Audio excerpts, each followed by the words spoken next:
Mark Daniel's story is one of tragedy and hope. In October of 2007, while driving home from his job as an ironworker, he fell asleep at the wheel of his truck on Highway 95A near Pensacola. He sustained numerous injuries, including an injury to his spine that left him paralyzed from the waist down. With help from the folks at IHMC, Mark has not only been able to walk again, but do some of the simple things that you and I take for granted. But these guys, they're putting together the exoskeleton, to give me back the ability to change light bulbs, reach the top shelf at Walmart, give somebody a hug standing up. The things that you don't think about are the things that people like me miss. So, it's hard to, give a real breakdown. I'm sure Peter's already made you listen to the whole story video with me telling how things are and that kind of stuff. So, you did? Since 2010, Mark has assisted IHMC in evaluating their powered exoskeleton, even competing in competitions. He recently joined IHMC as a full-time intern working on design and fabrication. It's really hard to know where to start. I started working with the guys here at IHMC back in 2010. Peter kind of pulled me out of a hat, talking to therapists and stuff like that. They were looking for somebody that did well in physical therapy, was willing to take risks, involved in, working with an experimental product. It's just, from the get-go, while, of course, IHMC is an organization, they are research and development, and that's their main goal is to actually solve problems. The biggest thing that they're solving right here with me and this exoskeleton is giving me back something that I didn't, that I lost when I was 18 years old. Students from Forest High School's EMIT program, Westport High School, and Howard Middle School were invited to IHMC to hear Mark's inspirational story and see firsthand the engineering marvels that might await them in their future careers. But it really does come from these guys' hard work. They put their noses in the books, and they're the ones that learn how to make these things. And while I do have a part in it as far as consulting, this works, this doesn't work. We need to change this, we need to change that. It's really up to them whether or not things get done, and that's kind of the position that y'all are in now. As students and at the learning curve where y'all are interested in something like this, I tell you to pick something that you enjoy. If you don't enjoy it, you're not going to do good at it. So find a field somewhere here that you like, whether it's exoskeletons, whether it's brain control interface, whether it's anything. Just pick something and dedicate yourself to that if that's what you want to do. So I think today was really great. We got a lot of kids really interested that were already interested in engineering. I think we got them excited about it. And that's really the big thing that I think kids now need, is they need to see something and see where it can take them. See where going from high school in their math classes and in their science classes and stuff like that, see where it can go, not to where it's just I'm in school, whatever, just get out, what can I do with it afterwards? The 16th Annual Marion County Student Media Festival is April 7th, which you can watch live on the Marion Education Channel or streamed on YouTube. In preparation for it, Saturday, 26 judges gathered at Dr. N.H. Jones Elementary to watch 340 videos in 12 categories across 4 age groups.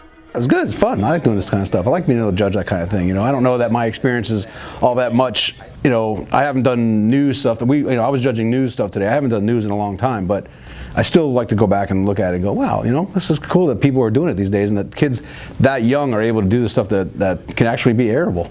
Find out who the winners are Friday, April 7th at 7 p.m. This is actually only our second year. This is my second year here, so I actually borrowed it from a former teacher that I worked with. It's so great because the kids really get to dive into the history that we don't really get to spend a whole lot of time in with other subjects. So this is such a big part of the United States and why we are the United States. And so they choose a character, they get to research, they get to become that character, and it just gives them some ownership of their learning and to get to display it for everybody to see. We started with parents and faculty, and then the students get to come in. Our 5th graders become that character. They're dressed the part, they've memorized, or at least partially memorized, a monologue. They're frozen as a wax figure. The audience comes, they tap them on the shoulder, and they come to life. They read their monologue, which is about a minute or so, and then they go back into their pose. it's just a different way for them to get the information, and they're the ones doing it instead of me all the time. So I feel like it's very beneficial. They've showed it to everybody else who's just amazed at what they were able to come up with. My name is Phyllis Wheatley. I was born about May 8, 1753 in West Africa. The reason I said about is because I do not know my real birthday, because they did not keep records for slaves back then. I was captured and taken to America as a slave. I rode on a slave ship and arrived in Boston, Massachusetts on July 11, 1761, with about 70 to about 80 African women and children, including me. I truly am amazed at what these kids have come up with. It's just, they're proud and they're excited about learning, which we don't see very often anymore. And this is the stuff I remember as a child, performing and really getting to dive into a project. It's very minimal, and so this is just, we spent a lot of time, we weren't rushed, we got to really see that learning come to life, and so it's just been amazing. We're really proud. Westport hosted the middle school basketball tournament Saturday with 16 games split between the school's two gyms. It was the culmination of Marion County's first official season of middle school basketball. Over on the girls' side, Fort King walked away with the championship. For the boys, Howard took home the hardware. Hoops is the third of 4 sports being contested at the middle school level. Track and field wraps up the first year of middle school athletics. Practice begins after spring break and wraps up with the championship meet at Forest High, April 22nd. Speaking of Forest, the Wildcats hosted Bellevue in their annual Pink Night softball game. The players wore special jerseys, including the name of someone they were playing in honor of. Forest High School's Air Force Junior ROTC added a pink flair to the presentation of the colors.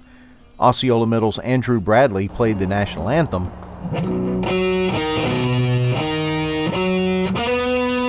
The umpires traded their usual blue for pink, and Evan Nolte and Kennedy Rose, both of whom have lost family members to cancer, threw out the first pitch.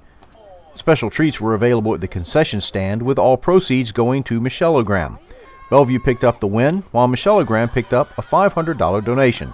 You can learn more about the organization by visiting michellogram.com. So HOSA is Health Occupation Students of America. It's kind of a co-curricular program for kids who are really interested in the health career, into the health industry. So it's really geared toward helping them figure out what career direction they want to go to. We spend a lot of time in our class talking about different health industry careers. Tell me what the brainstem does.